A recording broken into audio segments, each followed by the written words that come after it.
할렐루야. 여기는 대구에 있는 성령교회 김혜석열 목사입니다. 오늘 은혜 받을 말씀 제목은 미랄의 기도의 능력자가 되자는 제목으로 가지고 피차 은혜를 받기 소원합니다. 예수님을 모델로 해서 알아보겠습니다. 게세만 아래에 있는 게세만의 동산은 예수님이 즐겨 찾아가서 기도하는 소소 중에 하나였다. 예수님은 밤이 짙은 후 자리에 일어나 제자들을 데리고 게세만의 동산으로 가셨다. 이날 밤 9 제자를 동산 어귀에 남겨두고 예수님은 베드로, 요한, 야고보만 데리고 좀 더 깊은 데 들어가서 기도를 하셨다. 감람산은 올리브를 짜는 곳으로 예수님은 자신의 진액을 짜면서 다가오는 십자가의 죽음을 대비하셨다. 즉 미랄의 기도에 능력을 하신 곳입니다. 아라비아 숫자 하나, 십자가를 앞두고 고민에 빠진 예수님의 미랄의 기도.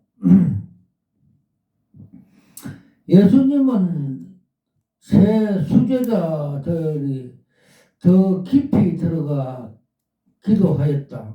예수님은 고민하고 슬퍼하사 제자들에게 말씀하셨다. 내 마음이 매우 고민하여 죽게 되었나니 너희는 여기서 머물러 나와 함께 깨어 있으라. 다가오는 십자가 죽음을 앞두고 예수님은 하나님께 간절히 기도를 하였습니다. 즉 미랄의 기도를 하였습니다. 우리는 여기서 역사적인 예수님의 인간적인 측면을 발견할 수가 있습니다. 십자가 죽음의 세를 받는다는 것은 인간적으로서 감당하기 어려운 난관이었습니다. 피 흘리는 고통과 죽음의 가문을 통과해야 하기 때문입니다. 이 과정에서 예수님은 여태까지 하나님에 대항하는 인간의 불순종인 죄와 대결해야 하였습니다. 하나님으로부터 독립하려는 인간 속에 있는 자율성의 의지, 이 죄의 세력이 마지막 극복되어야 할 원수이었습니다. 예수님은 인간성에 있는 이 원죄의 뿌리와 대결해야 했던 것입니다. 그래서 원죄를 해결하시고 자범죄를 해결하라고 예수님이 오셨습니다. 즉 영국의 복음주의자 신학자요 목회자의 제임스 스튜어트는 예수가 고민한 이유란 죽음을 두려워해서가 아니라 인간의 죄의 비참함 때문이라고 해석하고 있습니다. 즉 예수의 괴로움은 그의 죽음을 무수해서가 아니었던 것입니다. 많은 순교자들이 예수를 본받아 도리어 노래를 부르며 그 마지막 잔을 두려움없이 맞이했습니다. 예수로 하여금 이렇게 안타깝게 부질게 한 것은 죽음이 아니라 제 원죄, 자범죄였습니다. 모든 세상의 수치와 모든 인간의 짐을 제 아래 없이 결박당하신 주님으로부터 하여금 참담을 맛보게 했습니다. 제 차디찬 공포, 그 지긋지긋한 모습, 하나님께 대한 인간의 반역, 이것들은 그의 이음이었고 괴롭혔습니다. 까르베스도 이 생명의 진액을 다 바친 예수 그리스도. 감람산은 감람나무가 많아서 감람산 올리브산을 불러 주셨습니다. 여기서 주민들은 감람나무 열매를 압착하여 올리브 기름을 따내는 곳이었습니다. 그처럼 예수님은 자신의 진액을 다 바쳐 하나님 아버지께 기도드렸습니다. 간절히 기도로 땀이 마치 빗방울처럼 되었습니다. 누가는 예수님의 기도를 다음같이 기록하고 있습니다. 즉, 아버지여, 만일 아버지 뜻이거든 이 잔을 내게서 옮기소서. 그러나 내 원대로 마옵시고 아버지 원대로 되기를 원하이다. 예수님은 하나님의 아버지와 인격적인 관계 속에서 기도를 하였습니다. 인간으로서 이 무거운 짐을 벗기를 원하였습니다. 그러나 자신의 뜻이 아니라 아버지의 뜻을 따르기를 원했습니다. 이때 천사가 예수님의 기도를 도와주었습니다. 즉, 천사가 하늘부터 예수께 나타나 힘을 더하더라. 이때 예수의 기도는 너무나 간절하였고 자기 희생적인 삶을 드러내 보여주었습니다. 즉, 예수께서 힘쓰고 애써 더욱 간절히 기도하시니 땀이 땅에 떨어지는 빗방울 같이 되더라. 누가복음 22장 44절. 주님께서 제가 어려울 때 고난 중에 제 자녀가 우울증으로 고난 중에서 이렇게 주님께 기도하니까 고난이 유익이다 하면서 주님 예수 나의 동산 찬양을 들려주시고 또 눈물을 흘리면서 간절히 기도하니까 주님께서 네가 눈에서 떨어진 눈물이 십자가에서 내가 떨어진 피라고 주님께서 세밀한 음성으로 십자가의 주님을 고난에 대해서 조금 느껴보게 하였습니다. 그리고 기도하는 중에 주님께서 한글 낱말 글자로 힘이라고 보여주셨습니다. 즉 기도의 힘이 미랄의 기도, 즉 짜는 기도, 감람류 기도가 힘을 준다는 뜻으로 힘자를 보여주셨습니다. 오늘 본문 말씀같이 예수님께서 누가복음 22장 43절에 천사가 예수의 기도를 돕더라. 천사가 하늘부터 예수께 나타나 힘으로 더하더라 말씀대로 기도의 힘을 가르쳐 주셨습니다. 세 번째 세 번째 나의 뜻이 아니라 하나님의 뜻을 이루어주기 위해서 예수님은 미랄의 기도를 하였습니다. 예수님은 조금 나아가서 얼굴을 땅에 대시고 엎드려 기도하여 이르시기를 내 아버지여 만일 할만하거든 이 잔을 내게서 지나가게 하소서. 그러나 나의 원대로 마옵시고 아버지의 원대로 하옵소서. 예수님은 두 번째 얼굴을 땅에 대시고 기도를 드렸습니다. 다시 두 번째 나가 기도하여 이르시되 내 아버지여, 만일 내가 마시지 않고는 이 잔이 내게서 떠나갈 수 없거든 아버지 원대로 되기를 원하이다. 마태복음 26장 42절. 예수님은 간절히 짜는 기도, 감남용 기도, 미랄 기도를 하였습니다. 그 기도 내용은 나의 뜻이 아니라 아버지 뜻이 이루어지는 것이라고 하였습니다. 이것이야말로 모든 기도 중에 모범적인 기도이며 기독교 기도의 핵심입니다.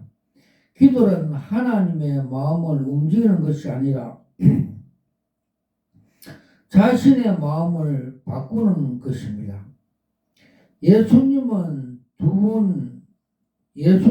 다시 두 번째 나가 기도하였습니다. 즉, 내 아버지여, 만일 내가 마시지 않고서는 이 잔이 내게서 지나갈 수 없거든 아버지 원대로 되기를 원하이다. 마태복음 26장 42절. 십자가의 잔은 고난의 종으로 오신 예수님이 반드시 마시고 받아야 들어야 할 세례였습니다. 그래야만 하나님의 뜻이 이루어진다는 예수님의 게세마네 동산의 기도였어. 자기의 뜻이 무너지고 하나님 뜻을 받아 드리도록 결단이었습니다. 이것이 기도의 응답이었습니다. 이것이 성의의 기도였습니다. 아라비아 숫자 4번째, 예수님의 인간성에 대해서 알아보겠습니다. 게세마네 동산에서 예수가 기도로 시험하였던 것은 인간의 예수의 역사성을 그대로 드러내주는 장면이었습니다. 예수는 영지주의자가 말하는 바 고난에 대해서 초연하고 무감갑한 초연한 태도를 가지지 아니하였다. 예수는 다가오는 자신의 십자가 죽음에 대하여 준비하고 깨어있으라고 특히 새 제자를 향하여 요구하였다. 그리고 예수는 이렇게 격려하시기 전에 자기 곁에 기도하면서 이 시련의 순간을 이기려고 하신다. 예수의 기도는 간절하여 땅의 빗방울처럼 되었다. 예수는 그의 모든 진액을 다 바쳐 기도하였다. 여기에 인간 육신을 입은 예수의 인간성의 중요성이다. 영지주의자들은 영지에만 중요시했고 육신을 중요시하지 않았습니다. 영지주의자들은 예수가 십자가에 못 박히실 때 그리스도는 하늘로 올라갔다고 주장하였습니다. 영지인들은 그리스도는 저급한 육신의 고통을 맛보지 않았다고 하였습니다. 영지주의자들은 육신과 영의 이원론을 주장하였습니다. 그러나 역사적인 예수님은 바로 자신의 육신 속에서 제 시험을 받으셨고 그의 육신으로 고통을 받아셨던 것입니다. 아라비아 숫자 5번 육신에 약한 제자들의 형태. 이러한 예수님의 모든 태도와 매우 대돌적이었습니다. 예수님은 첫째 기도를 마치시고 제자들에게 오사 그 자는 것을 보고 베드로에게 이렇게 말씀하였습니다. 너희가 나와 함께 1시간도 이렇게 깨어 있을 수 없겠나? 시험이 들지 않게 깨어 기도하라. 마음은 원이로되 육신이 약하도다. 두 번째 기도를 마치고 제자들에게 다시 오셔서 보신즉 그들이 자니 이제는 그들의 눈이 피곤함을 알리라. 제자들은 인류의 계속에 걸린 있는 이 밤의 중대한 기도의 시간에 아직도 구속차의 중대한 시간이 오는 줄 알지 못하고 자신이 약하여 잠이 들었던 것입니다. 이것이 제자들의 한계였고 영적 무지였습니다. 그러므로 복음서 저자 요한은 다음같이 기록하고 있습니다. 빛이 어두움에 빛이 돼 어두움이 깨닫지 못하였더라고 기록하고 있습니다. 요한복음 1장 5절. 아라비아 숫자 6번째. 체포당하신 예수 그리스도. 예수님은 기도를 마친 후 대제사장과 장로들이 보낸 큰 무리에 의하여 체포당하셨습니다. 예수님은 자신이 팔리게 됨을 미리 알았습니다. 예수님은 제자들에게 오로서 이렇게 말씀하였습니다. 이제는 자고 쉬어라. 보라, 때가 가까이 왔으니 인자가 죄인의 손에 팔렸느니라. 일어나라, 함께 가자. 보라, 나를 파는 자가 가까이 왔느니라. 마태복음 26장 45절 46절. 가룟 유다는 대제사장들과 장로들에게 보냄을 받은 무리들과 함께 예수께 다가왔다. 이들은 칼과 창으로 뭉치를 들었다. 가룟 유다는 예수께 입을 맞추며 예수를 잡도록 신호를 하였다. 무리들은 예수를 체포하고자 하였다. 이때 베드로는 칼을 휘둘러 대제사장 종 말고의 길을 떨어뜨렸다. 예수님은 이를 제지하시고 말씀하였다. 즉, 너 칼을 도로 칼집에 꽂으라. 칼을 가진 자는 다 칼로 망하니라. 마태복음 26장 52절. 그렇죠. 우리나라의 역사를 봐도 총으로 하는 자는 총으로 망하였습니다. 그래서 주님께서 심은 대로 거둔다 같이 우리 하나님은 공정하고 사랑의 하나님이었습니다. 그때 예수께서 무리에게 말씀하셨다. 즉 너희가 강도를 잡는 것과 같이 칼과 몽치를 가지고 나를 잡으러 왔느냐. 내가 날마다 성전에 앉아 가르쳤는데 너희가 나를 잡지 아니하였도다. 마태복음 26장 55절. 복음서 기록자 마태는 이 사건을 하나님의 섭리라고 해석하여 다음같이 기록하고 있습니다. 즉 그러나 이렇게 된 것은 다 선지자들의 글을 이루게 함이니라. 이때 가룟 유다와 대제사장들이 하수인들이 와서 예수를 체포하니 이에 제자들이 다 예수를 버리고 도망하니라. 마태복음 26장 55절. 그리고 자기들이 스승이 체포되자 자기 목숨을 구하기 위하여 뿔뿔이 흩어져 버리고 만 것입니다. 7번째, 베드로의 배신함. 예수님께서 잡혀난 후 도망쳐 왔으나 수제자 베드로는 자기의 스승이 어떻게 되시는가 걱정이 되어 멀리서 따라다녔다. 베드로는 멀찌감치 예수를 따라 대제사장 집 뜰랑까지 가서 그 결말을 보려고 안에 들어가 하수인과 하임과 함께 앉았더라. 베드로가 바깥 뜰에 앉았더니 한 여종이 나와 이르되 너도 갈릴리 사람 예수와 함께 있었도다. 마태복음 26장 69절.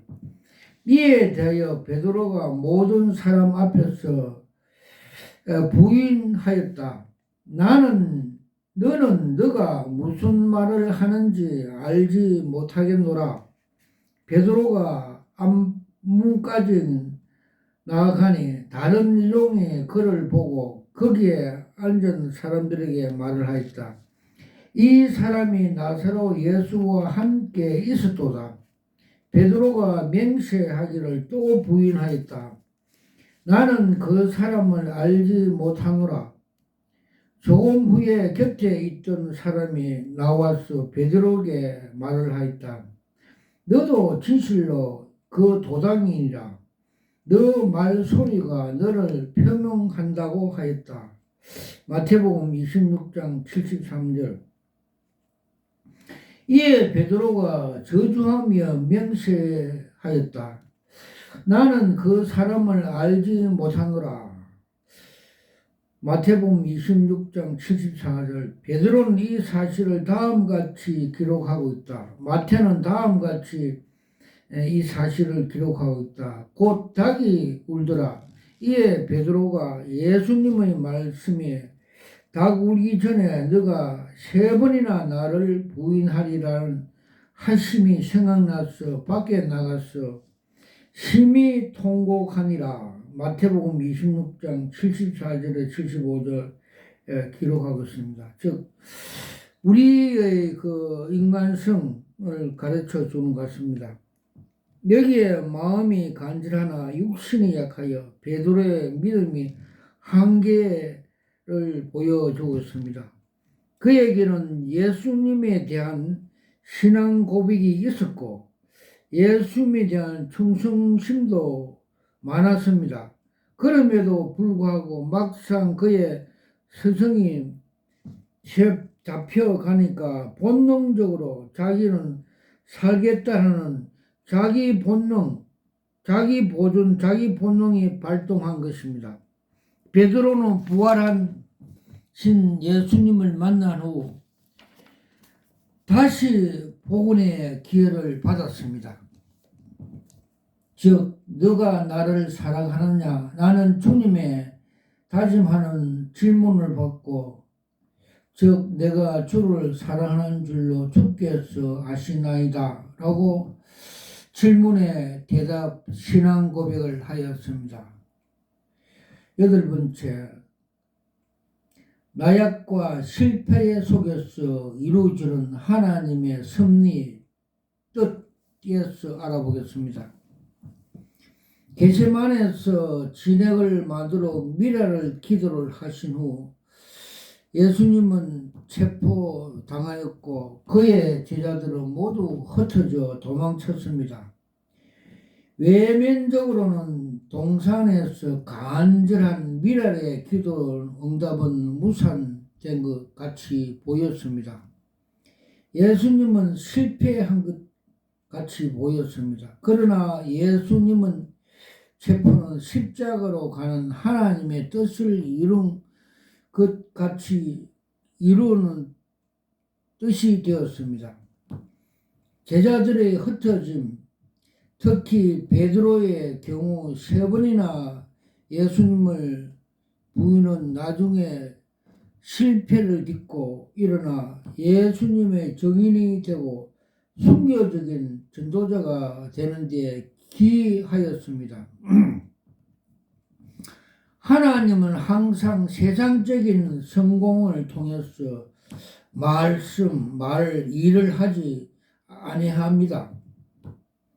세상적인 죄를 구속하시는 일에 있어서 하나님은 가장 무기력하고 무능하고 미련한 방법으로 택하여 세상을 이기게 하십니다. 즉 고린도전서 1장 18절에 십자가 도가 미련하게 보이나 믿는 우리에게는 하나님의 능력이 있다고 말씀하고 있습니다. 그래서 하나님의 능력은 십자가로 통해서 하나님께서 역사하신다는 것을 우리에게 잘 가르쳐 주고 있습니다. 그리하여 세상으로부터 너의 하나님이 진정 살아 계시냐라는 조롱을 당해까지 하십니다. 그러나 하나님은 세상적인 인간적인 눈으로 볼 때 약한 방법, 미련한 방법으로 택하고 역사하여 하나님 뜻을 이루게 하십니다. 그것이 바로 십자가의 방법, 십자가의 도입니다. 인간적인 나약과 실패와 좌절 속에서 하나님은 자신을 드러내고 있습니다. 하나님은 세상적인 눈앞에 자신의 하나님 되심을 숨기고 있습니다. 살아계시는 하나님은 마치 하나님이 자신이 계시지 않는 것처럼 하나님이 계시더라도 무능하신 하나님으로 자신을 드러내고 있습니다. 왜냐하면 그분만이 진정 하나님이시기 때문인 것입니다. 그분은 홀로 존귀하시고 높이심으로 진정 인간이 필요하지 않으시고 오히려 인간들이 외면하고 배척하는 방법을 사용하여 그분의 섭리와 그분의 주권을 드러나게 하시고 이 세상을 운행하고 있습니다. 아멘, 할렐루야. 그래서 고린전서 1장 18절 십자가 도가 미련하나 믿는 우리에게는 하나님의 능력이라고 말씀하고 있습니다. 그래서 십자가는 하나님의 능력이 되십니다. 아멘. 저는 목사 안수 받을 때 하나님께서 계시 은사, 흰돌 은사를 받았습니다. 무릎 꿇고 두 손으로 그 흰돌 은사를 받으면서 주님이 주시는 흰돌 은사를 받으면서 이것이 여러 수억짜리입니다 하면서 감탄하면서 받는 것을 제 영이 보여주셨습니다. 그리고 주님께서 에스겔 책을 보여주시면서 에스겔 3장과 33장의 에스겔 사역같이 너는 파수꾼 나팔 사역을 소명을 받으라고 주셨습니다. 그래서 네가 나팔을 불지 않으면 네 손에 핏값을 찾겠다 하여 저는 나팔 부는 사역, 파수꾼 사역을 소명을 받고 이렇게 계시 사역과 같이 하고 있습니다. 주님께서 우리나라의 한국 교회에 대해서 여러 가지 계시를 많이 보여주십니다. 즉 오늘 여러 가지 계시 중에 특별히 중요한 계시를 말씀드리겠습니다. 2013년도 WCC 부산 총회할 때 주님께서 계시로 정황을 꿈으로 새벽에 보여주셨습니다.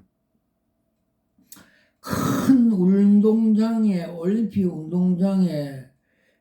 올림픽 경기하는 선수 입장들 같이 선두에는 그레이하운드 검정색 시속 100km 가는 사냥개가 선두로 가고 그 뒤로 한국 교단장들 목사들이 많이 따라가고 그 뒤로 잡종 세계 종교인들이 따라가는 걸 행사 선수 입장하는 걸 보여주십니다. 그때 주님께서 저 사냥개 WCC 종교다운주의 따라가면 너 영혼들이 사냥당한다는 말씀을 주셨습니다. 즉 말해서 지옥에 떨어진다는 걸 보여주셨습니다. 그래서 제가 막으로 갔던 사실이 있습니다. 그리고 또 하나님께서는 한국 교회 타락상을 보여주셨습니다. 서울에 있는 여의도에 있는 그 대형교는 주식회사로 세상 돈벌이 하는 공장으로 보여주셨습니다. 그 주식회사 정문에는 아름다운 꽃과 나무들이 그 위에 비닐을 덮어갖고 죽게 돼가고 그루터기는 살아있는 걸 보여주습니다. 또 저 맹일동에 있는 세속과 세습 대형교회 그 정체성을 보여줬습니다. 큰 저수지가 있는데 그 저수지 물이 다 고갈되어 가고 그 간판에 있는데 간판이 삭제된 걸 보여주셨습니다. 즉 살았다 하는 이름을 가졌으나 죽었다는 것을 상징적으로 보여주셨습니다. 거기 그 요한계시록의 사태교회 같이 살았다 하는 이름을 가졌으나 죽었다는 교회를 보여주셨고 또 그 속에 주님과 동행하는 흰옷 입은 사람이 있다는 걸 가르쳐 주십니다. 그리고 서초동에 있는 바벨탑 교회 그 정체성을 보여주십니다. 그 교회의 건물이 웅장함과 화려함을 통하여 우상화한다고 보여주십니다. 우리 믿음이 주님 앞으로 그 믿음이 바로 돼야 우리가 구원을 받는에도 불구하고 세상적인 웅장함과 그 화려함으로 통해서 우리 믿음이 우상화시킨다고 가르쳐 주고 있습니다. 그래서 또 우리 주님께서 대구의 달성에 있는 두 교회의 그 정체성을 보여주셨습니다. 한 교회는 그 담임 목사가 공장 종업원 같이 그 푸른 잠바를 입고 땅의 일만 열중히 하는 걸 보여주셨습니다. 즉 자실은 그 교회 학장 땅의 일만 생각한다면 정체성을 보여줬습니다. 즉 빌립보 3장 17절에서 21절까지 바울이 눈물을 흘리면서 그 건면한 내용대로 십자가에 원수되는 행위를 하고 있다고 가르치면서 저들은 땅의 일만 생각하고 그 하나님 나라 그 성도들을 교인들을 거듭나게 하는 양육 사역을 하지 않고 자실은 땅의 일만 열중히 하고 있다고 그 정체성을 보여줬습니다. 그리고 그 옆에 있는 그 교회는 그 담임 목사는 돈과 명예를 좋아하고 검찰청 검사같이 교만하게 바레신같이 그렇게 사역하고 있으며 또 성령의 역사, 성령의 인도, 성령의 조명을 거부하고 성령의 역사 고린도전서 12장에 나오는 성령을 마시라, 성령의 충만을 받으라, 성령의 은사를 부인함으로 인하여 자기가 사탄의 밥이 되어서 우울증으로 고생한다는 걸 보여줬습니다. 그래서 그 우울증과 공황장애로 병원 치료를 받고 있다는 걸 보여줬습니다. 즉 우리가 성령의 능력, 성령의 은사, 성령의 인도, 성령의 불이 없으면 사탄의 밥이 됩니다. 그래서 어떤 목사가 성령을 부인하는 목사의 그 정체성을 보여주는데 6.25 때 그 녹슨 그 야만 총을 보여줬습니다. 무능력, 아무 쓸데없는 목사, 입에서 성령의 불, 총알이 나가지 않으므로 하나님 확장도 못하고 사탄의 밥이 될 수밖에 없다는 걸 가르쳐 줬습니다. 그리고 조용기 목사님이 소천하는 날, 주님께서 그 계시로 이렇게 보여주셔서 제가 깜짝 놀랐습니다. 우리 형님도 목사하다가 소천하는 날, 스데반 집사같이 천국에 올라가면서 웃으면서 올라가는 걸 보여주셨습니다. 즉 웃는다 말은 주님께서 환영한다는 뜻으로 보여주셨습니다. 그래서 조용기 목사님이 소천하는 날, 그 조용기 목사님이 그 처음 개척교회 서울 대조동 개척한 그 교회 종탑에 있는 종봉알이 쇳덩거리가 땅에 떨어지는 걸 보여주셨습니다. 그래서 제가 깜짝 놀래갖고 기도를 하였습니다. 다니엘 같이. 하나님이 무슨 뜻입니까? 이렇게 기도하니까 주님께서 세밀한 음성으로 마음으로 우리 가르쳐 줬습니다.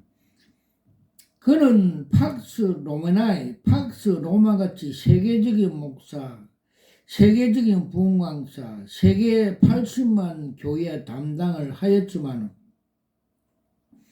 그는 십자가의 도가 하나님의 능력이고 하나님의 지혜고 하나님의 그 소명인 줄 알면서도 이를 부인하고 이생의 안목과 이생의 잔화가 정욕대로 즉 불법대로 세상 방법대로 목회를 하여 지옥에 떨어진다는 쇠뭉치가 땅에 떨어졌다는 것을 상징적으로 보여주셨습니다.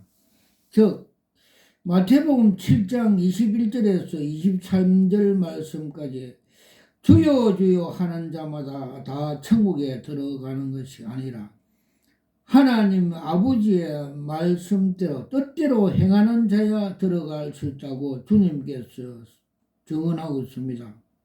그리고 너희들이 귀신을 쫓아내고 선지자 노릇을 하였지만 나는 너를 도무지 알지 못한다고 주님께서 증언하고 있습니다.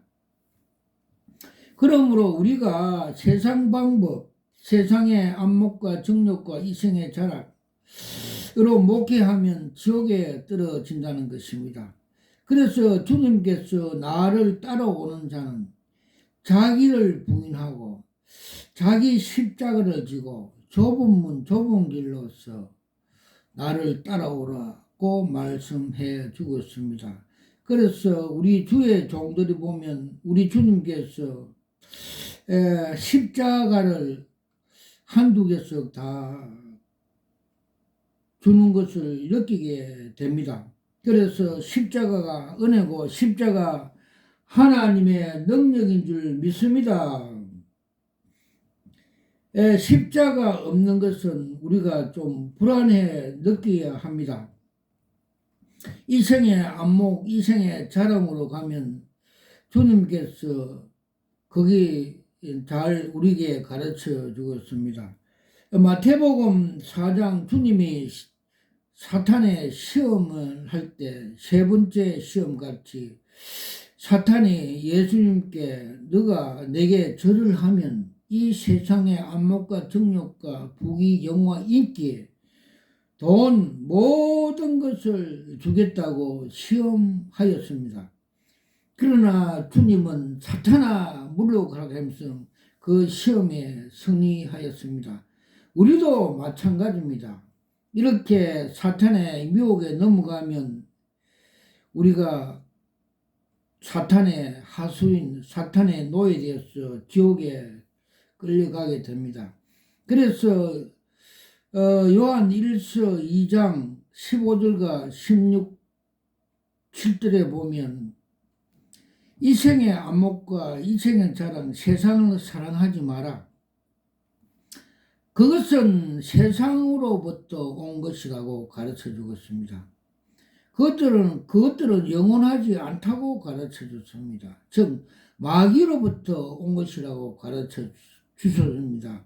그래서 천국 갈 사람은 벌써 포가 납니다. 지옥에 갈 사람은 세상에 사랑하고 세상 이상의 안목과 이상의 자랑으로 가는 사람들은 벌써 이 세상에서 그가 판도가 다 나옵니다. 그래 천국 갈 사람들은 십자가의 도로, 좁은 문, 좁은 길, 자기를 부인하고 자기 십자가 지고 따라가는 사람은 틀림없이 천국에 들어간다는 것을 우리가 판단할 수가 있습니다. 옷에 떠들고 있는 정광훈 목사에 대해서 주님께서 많은 계시를 보여주셨습니다. 그는 더불어민주당 이해찬 같이 정치인으로 보여주셨습니다. 그는 자기 이데올로기와 자기 시위를 위해서 기득권 쟁취를 위해서 많은 성도들을 유혹, 미혹, 선동하여서 십자가 복음 위에 그걸 얹어놓고 우상화한다는 걸 보여줍니다. 즉 가짜 복음, 다른 복음을 전한다고 하고 있습니다.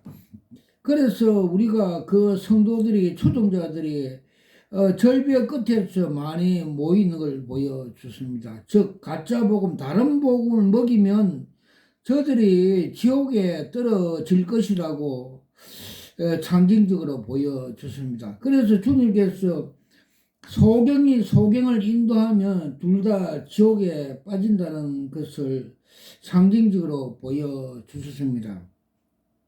우리가 예수님은 잘 믿으면 도산 안창호 선생님이 말씀하신 같이 다 자유시민, 자유민주주의, 애국자가 된다고 말씀해 주었습니다. 그런 사람이 진정한 우리 대한민국 애국자들입니다. 그리고 또 작년 종교개혁주일날 새벽에 주님께서 요새 엉터리 요한계시를 가르친 정동수 목사에 대해서 그 정체성을 주님께서 세밀하게 보여주셨습니다.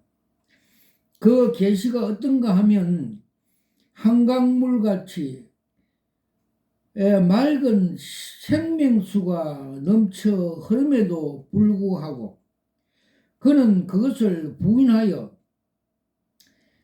자기 건물 3층에 올라가서 우울증 환자같이 상의는 콤비를 입고 밑에는 허술한 바지를 입고 엉터리 요한계시를 강의하는 걸 보여줬습니다. 즉 인간의 견고한 지식, 짜집기한 세상적인 지식을 가지고 성령의 조명, 성령의 인도, 성령의 가르침을 부인하여 인간의 지식대로 이단성이 많은 말씀을 가지고 강의하느라고 보여줬습니다. 즉 주님께서는 성령은 모든 걸 통달하고 우리에게 가르치고 생각나게 하시고 진리의 말씀을 가르치려고 성령이 오시는데 우리가 성령의 역사, 성령의 조명, 성령의 가르침을 부인하면 자동적으로 이단이 될 수밖에 없습니다. 그래서 이 사람은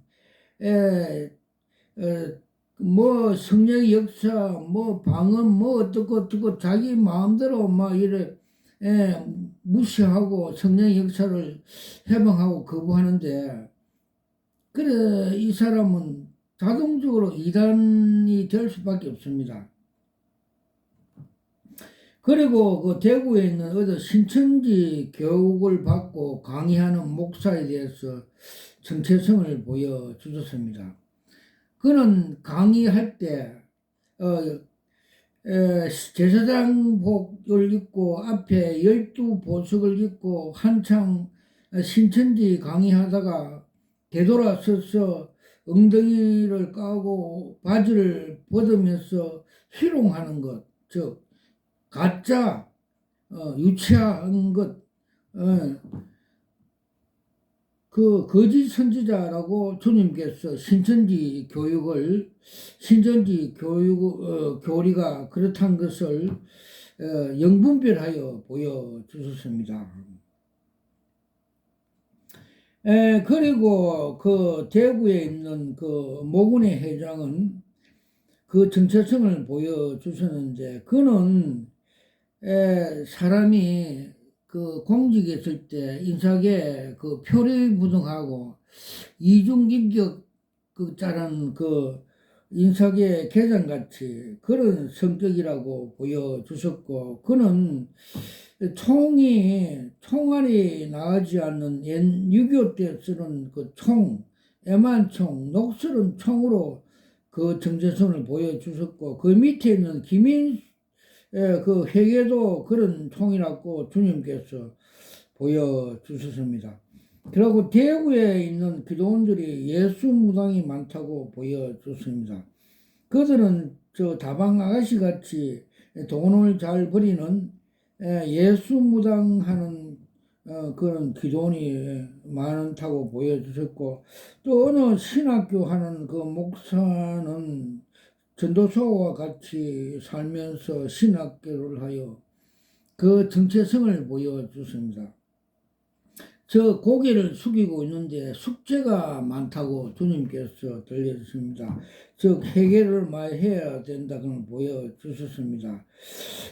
그리고 또 저 김천에 있는 예수원이라는 거기에 집회를 갔는데, 서울서 고모스 목사는 이단성이 많고 그 너무 넘친다 하는 걸 보여주셨습니다. 그리고 그 원장은 사람이 모질하고 좀 융통성이 없다고 보여줬습니다. 그리고 또 지금 우리나라에 지금 우울증, 공황증, 정신병자가 100만 시대라고 매스컴에 나오고 있습니다. 즉, 이 원인이 어디서 왔냐면, 세상이 악해져 마귀들이 자기 때가 다 된 줄 알고, 사람들을 다 지옥에 끌려가려고 이 마귀들이 지금 설치고 있는 상황을 보여주셨습니다. 그래서 이 교회들이 이 사도행전 역사, 우리 주님께서 부활하세요 40일 동안 천국에 하나님 그 우편에 올라가지 아니하시고, 이 중요한 진리의 말씀을 가르쳐 주기 위해서 40일 동안 영의 몸으로 하나님 나라 일에 대해서 말씀해 주셨습니다. 그게 어디 나오냐면 사도행전 1장 3절에 주님께서 하나님 나라가 일에 대해서 어떻게 해야 되고 성장 비결을 가르쳐 주셨습니다. 그리고 8절에 보면 오직 성령이 너희에게 임하시면 너희가 권능을 받고 예루살렘 사마리아 땅끝까지 자동적으로 성령의 정인이 된다고 가르쳐 주고 있습니다. 그래서 오순절 날 마가 다락방에서 기도하다가 성령의 불을 받은 제자들이 사도행전 8장 4절에서 8절에 그 귀신들이 많고 그 사마리아 도성에 가서 복음을 전할 때, 하나님 말씀을 전할 때, 하나님 나라 사역을 할 때 그 도성에 큰 기쁨이 있더라고 성경은 기록하고 있습니다. 그래서 하나님 나라 일을 할 때 그 도성에 있던 귀신들이 다 떠나고 중풍병자 안전병이 일어나고 하나님 나라가 하늘에서 이루어진 같이 이루어진 사실들이 말씀들이 나타나고 기록되어 있습니다. 그래서 우리가 이 성령의 사역, 이 마지막 때 사탄들이 울거리는 이 우울증 백만 시대에 우리가 이 사역을 해야 됩니다. 안 그러면 사탄인데 우리가 밥이 됩니다.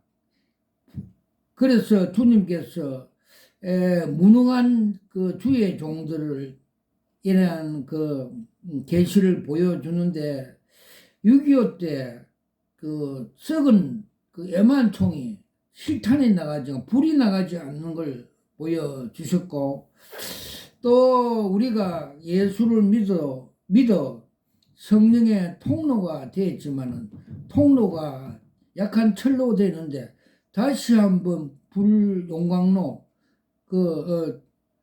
성령의 불을 받고 강철같이 세라믹같이 불에도 녹지 않는 하나님의 성령의 통로가 되어라고 계시로 보여주셨습니다.